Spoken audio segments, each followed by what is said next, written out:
When Jalen corrected his teacher, he got expelled. But what the school didn't expect was who was coming to pick him up. The school bell had just rung at Lincoln West Middle School in Baton Rouge, Louisiana. Students poured into the classrooms, chatting about last night's football game or what was on the lunch menu. But for Jalen Bryant, the day was already mapped out in his head. Jalen wasn't like most kids in his 7th grade class. While others spent their weekends glued to video games, he was up at sunrise helping his father, Terrence Bryant, run their farm. Their land stretched for acres, fields of soybeans, corn, and even a few cattle. It was hard work, but Jalen loved it. He knew things most kids his age didn't: how to rotate crops, maintain irrigation lines, even how to tell when a storm was coming just by the way the wind shifted. He was proud of his family's legacy. Farming wasn't just their job, it was in their blood. But today, none of that mattered. As he slid into his seat in Mr. Bradley Whitmore's 7th grade science class, he already knew what was coming. They had a unit on American agriculture, and Mr. Whitmore, a tall, stocky man in his mid-40s, was handing out worksheets. "All right, class," he began, adjusting his glasses. "Today we're talking about farming techniques. You'll find everything you need in your textbooks. Follow along as we go over traditional and modern farming methods." Jalen skimmed the worksheet.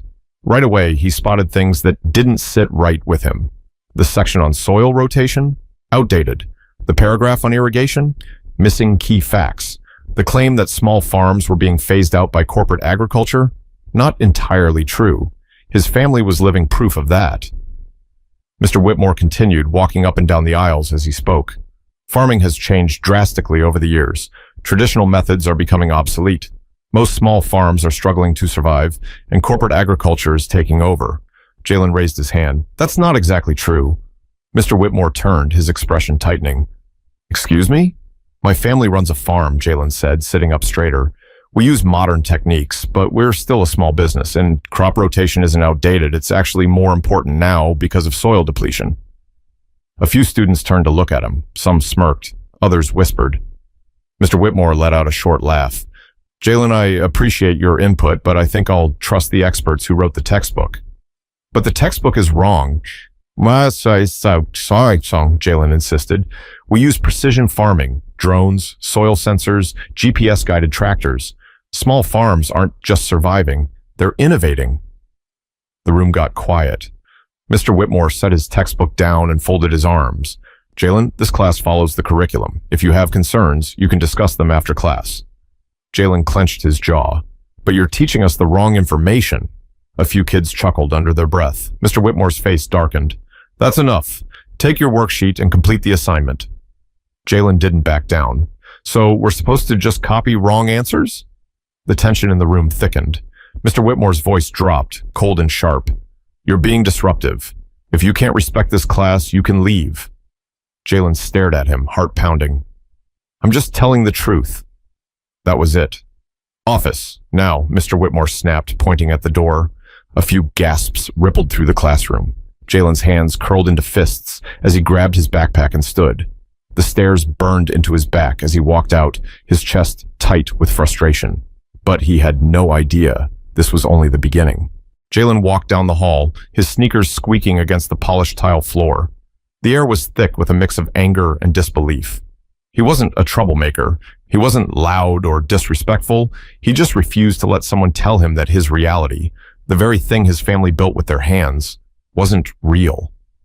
When he reached the office, the secretary barely glanced up. Mrs. Dunbar, a middle-aged woman with tight curls and a sharp gaze, tapped her keyboard. "Mr. Whitmore already called," she said, pointing at a chair near the principal's door. "Have a seat." Jalen slumped into the chair, his knee bouncing.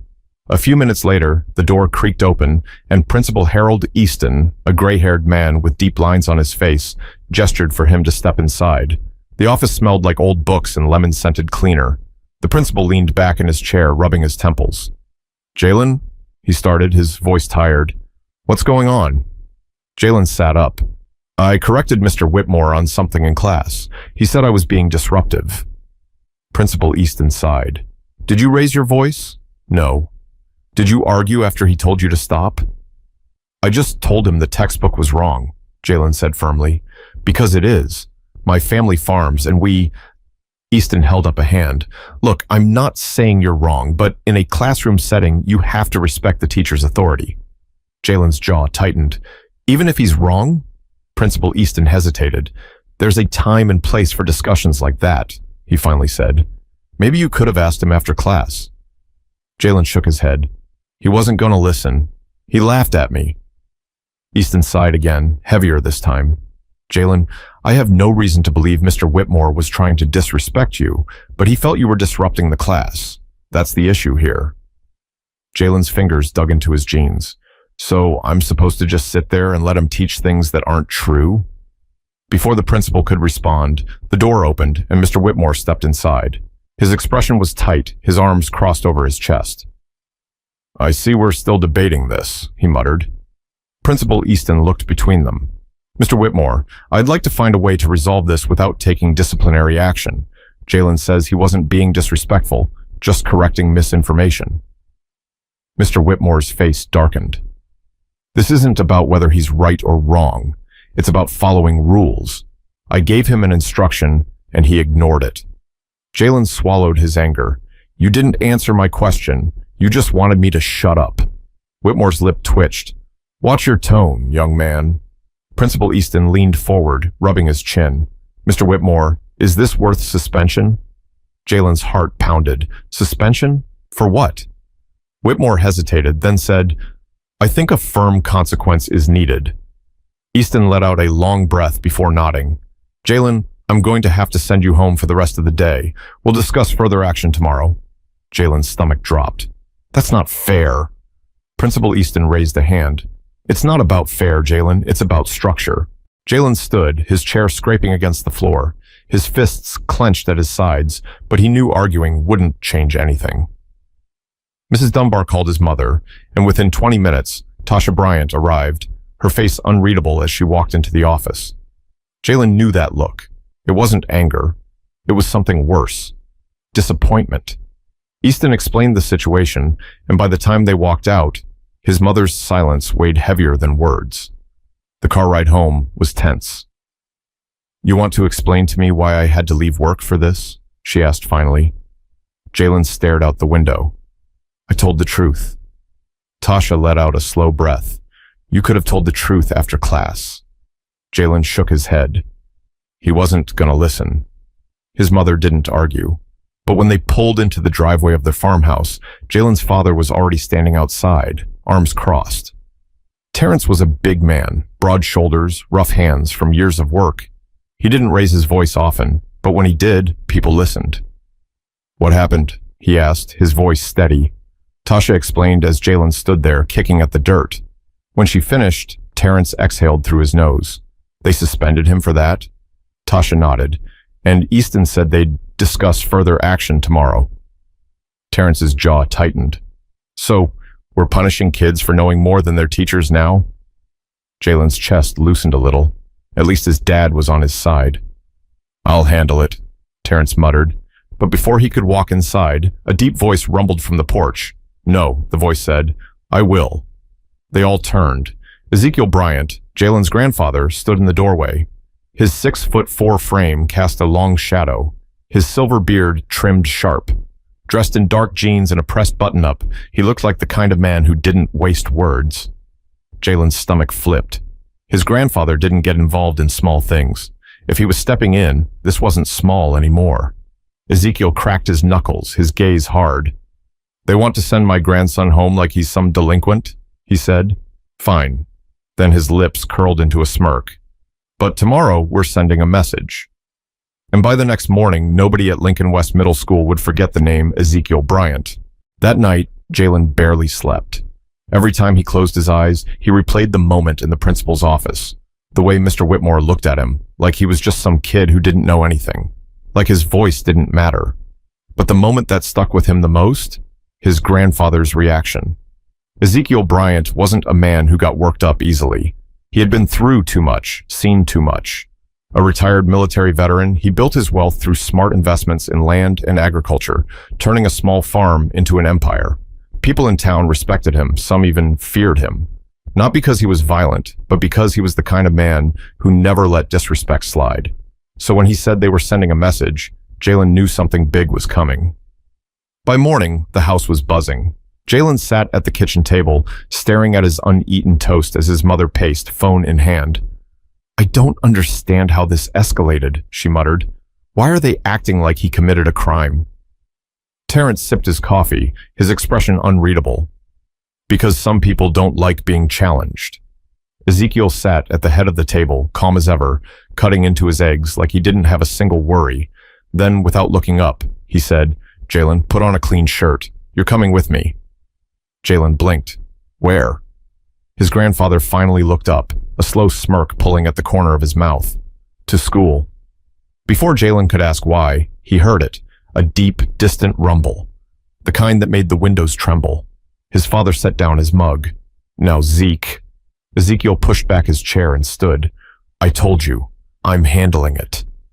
Jalen ran to the front door, throwing it open just in time to see it, a sleek black helicopter cutting through the sky. His breath caught as the aircraft descended, kicking up dust as it hovered over the family's field. The blades whipped through the air, sending leaves flying, making the horses in the distance stir. Jalen turned to his grandfather, eyes wide. "We're taking that?" Ezekiel stepped onto the porch, adjusting his cufflinks. "I told you, boy, we're sending a message." His mother shook her head, pinching the bridge of her nose. "Daddy, is this really necessary?" Ezekiel turned to her, his voice steady. "You want your son to learn to keep his mouth shut when he knows he's right?" She hesitated. Ezekiel nodded. "Didn't think so." With that, he walked toward the helicopter like it was just another morning, the pilot already waiting with the door open. Jalen didn't hesitate. He followed his grandfather, climbing inside. The moment he buckled in, the engine roared, and the ground disappeared beneath them. His stomach flipped, but he barely noticed. Because today, they weren't just showing up to school, they were making an entrance. And everyone was about to pay attention. At Lincoln West Middle School, Principal Easton was already having a bad morning. He had barely sat down with his coffee when his secretary rushed in, her face pale. Sir," she stammered. "What is it, Mrs. Dunbar?" She hesitated before blurting out, "There's a helicopter landing on the football field." Easton blinked. "Excuse me?" But before she could repeat herself, a deep, rhythmic vibration filled the air. Books on his shelf trembled. The windows rattled. Easton shot up from his chair and rushed to the window. What he saw made his breath hitch. Right in the middle of the football field, a black helicopter was touching down, kicking up dirt and grass. And stepping out, moving like he owned the place, was Ezekiel Bryant. The helicopter's blades slowed, but the impact was already made. Students flooded the hallways, pressing against the windows, mouths hanging open. Some pulled out their phones, recording as the 6'4" figure of Ezekiel Bryant stepped onto the field, his polished boots crunching against the grass. Behind him, Jalen followed, gripping his backpack, trying to process what was happening. From inside the building, teachers peeked through their blinds, whispering. Some students gasped, others laughed in disbelief. One kid muttered, "Yo, is that your grandpa?" Jalen barely nodded. Security guards rushed toward the field, but Ezekiel didn't even slow his stride. Principal Easton stormed outside, his face red, his tie slightly loosened, looking like a man already regretting his morning. "Mr. Bryant, what is the meaning of this?" he demanded over the dying roar of the helicopter. Ezekiel adjusted his sleeves, speaking with the same unshaken calm he always had. "The meaning," he echoed. "The meaning is, my grandson was kicked out of this school for knowing more than the man teaching him, and that doesn't sit right with me." Principal Easton ran a hand down his face, clearly thrown off. "Look, I understand you're upset." "Upset?" Ezekiel chuckled. "Son, I don't get upset. I get answers." Jalen watched, stunned, as his grandfather walked straight past Easton toward the main entrance of the school, like he belonged there. The security guards looked at the principal for instruction, but Easton hesitated. There was something about Ezekiel that made people second-guess themselves. Power, authority, a man who didn't have to raise his voice to be heard. "Mr. Bryant," Easton called after him, jogging to catch up. "You can't just walk in here unannounced." Ezekiel stopped just before the doors and turned, his gaze sharp. "Unannounced?" he said. "Your school had no problem throwing my grandson out without a fair discussion. So consider this my way of announcing that I'd like one." Jalen bit the inside of his cheek. His grandfather didn't yell. He didn't need to. Every word landed heavier because of it. Easton exhaled through his nose. Fine, we can talk. But this spectacle? He gestured toward the helicopter. It's unnecessary. Ezekiel smiled. See, that's where we disagree. By now, the entire school was watching. From the second-floor windows to the cafeteria doors, students and staff peeked out, whispering, texting, recording. And just like that, the principal had no choice but to let them inside, because Ezekiel Bryant wasn't asking anymore. Inside, the main office felt tighter than usual. Jalen sat next to his grandfather in front of Principal Easton's desk. Across from them, Mr. Whitmore stood near the filing cabinets, arms crossed. Ezekiel leaned back in his chair, tapping the armrest with a single finger. I want to hear it from him, he said, nodding toward Whitmore. Tell me why you kicked my grandson out of class. Whitmore shifted, straightening his posture. Mr. Bryant, this isn't personal. Jalen was disrupting the class. I asked him to follow instructions, and he refused. Ezekiel tilted his head. So let me get this straight. A child corrects false information in your lesson, and instead of encouraging discussion, you punish him? Whitmore's jaw tightened. It wasn't the time or place. Ezekiel leaned forward slightly. Then when is? Because I was under the impression that school was where kids learn. The room fell silent. Jalen swallowed. He had never seen a teacher struggle for words before. Whitmore finally cleared his throat. Regardless, Jalen's behavior was inappropriate. Ezekiel stared at him for a long moment, then let out a low chuckle. Inappropriate? He tapped the desk. Boy, I was in the military. I know what inappropriate looks like. A kid correcting a teacher? That ain't it. Principal Easton cleared his throat, uncomfortable. Mr. Bryant, we can discuss this rationally. Oh, I am rational, Ezekiel interrupted. That's why I came here first instead of taking this to the school board, the local news, or... He glanced at Jalen. Social media. Easton flinched. Because he knew the moment this went public, it wouldn't just be about Jalen anymore. And Ezekiel Bryant wasn't bluffing. This wasn't just a visit. This was a warning. The room felt like it had shrunk. Ezekiel sat back in his chair, one leg crossed over the other, completely at ease. Jalen, on the other hand, sat stiffly, his hands curled into fists in his lap. Across from them, Mr. Whitmore looked like he had swallowed something bitter. Principal Easton adjusted his tie, shifting uncomfortably in his chair. Jalen could see it in their eyes. They had expected an angry parent, maybe even a yelling match. But what they got was worse. A man who knew exactly what he was doing. Ezekiel clasped his hands together. Let's be real, gentlemen. This ain't about classroom disruptions. This is about control. You didn't like that my grandson challenged you. So instead of handling it like an educator, you handled it like a man protecting his pride. Whitmore's nostrils flared. That's not... Ezekiel held up a hand. Careful now. The weight in his voice shut Whitmore up instantly. Then Ezekiel turned to Easton. And you? You let it slide because it was easier. You didn't stop to ask yourself whether it was right. Principal Easton straightened. Mr. Bryant, I understand your concerns. No, you don't, Ezekiel interrupted, his voice still calm but sharper now. If you understood, you'd be apologizing right now. Instead, you're trying to save face. Easton opened his mouth, then shut it. Jalen watched, stunned. His grandfather wasn't just talking. He was dismantling them, piece by piece. Whitmore cleared his throat. With all due respect, I have a curriculum to follow. If every student stopped the lesson to challenge the material... Ezekiel raised a brow. Did every student challenge the material? Whitmore hesitated. No, but... Did more than one? Whitmore clenched his jaw. No. So just my grandson, then? Whitmore swallowed. Yes. Ezekiel spread his hands. Then sounds like this isn't a classroom problem. It's a you problem. Jalen had never seen an adult speechless before. Whitmore's face burned. I didn't mean any harm. Ezekiel leaned forward, locking eyes with him. Maybe not, but harm was done regardless. Silence. Principal Easton tapped his pen against his desk. Mr. Bryant, I want to resolve this. What exactly are you asking for? Ezekiel exhaled through his nose. First, Jalen goes back to class. Today, with no mark on his record. Easton nodded slowly. We can arrange that. Ezekiel raised a second finger. Second, he gets a formal apology from you and Mr. Whitmore. Jalen's breath hitched. An apology? From a teacher? Whitmore's face twisted. That's unnecessary. Ezekiel shrugged. Then I'll have to get in touch with the school board. I have friends there, you know. Might even make a few calls to some local reporters. You ever seen what happens when a school tries to silence a black student who is just telling the truth? Easton stiffened. Whitmore's throat bobbed as he swallowed. Jalen swore he could hear the gears turning in their heads. Ezekiel was giving them a choice, but not really. Either they did the right thing now, quietly, or they did it later, under public pressure.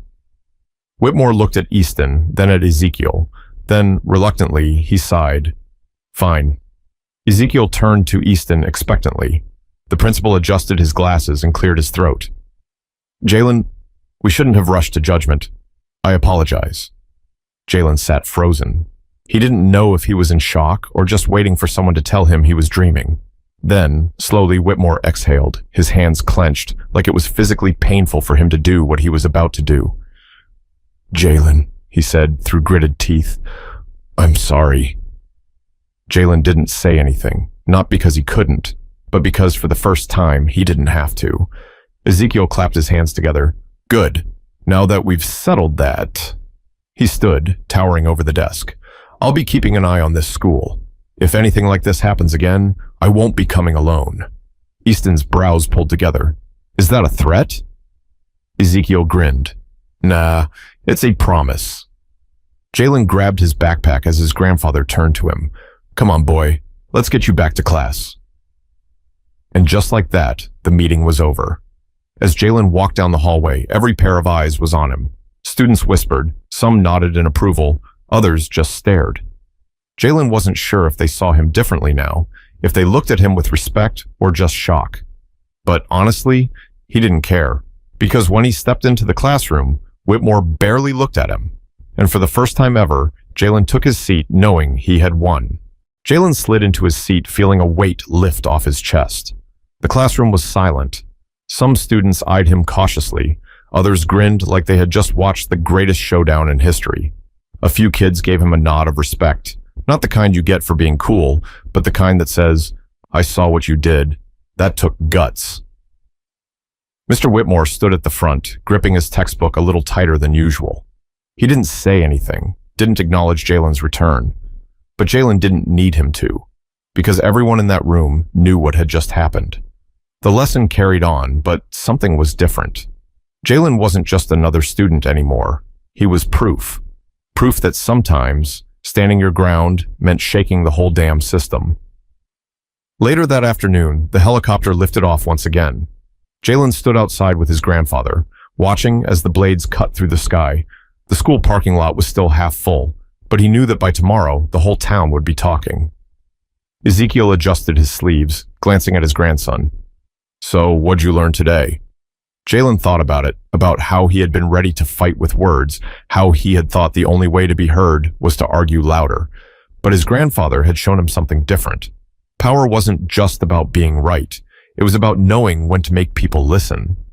Jalen smirked, that when people underestimate you, it's their mistake, not yours. Ezekiel chuckled, smart boy. They stood in silence for a moment, the sun dipping lower in the sky. Then Ezekiel clapped him on the shoulder. Next time, though, just tell me before you get yourself kicked out of school. Jalen laughed. No promises. And as the helicopter disappeared into the clouds, Jalen realized something. This wasn't just about him.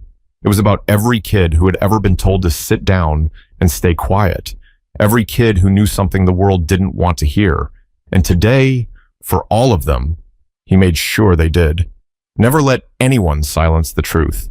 Especially when you know it better than they do. Knowledge isn't just power, it's a weapon. And the smartest people, they know exactly when to use it.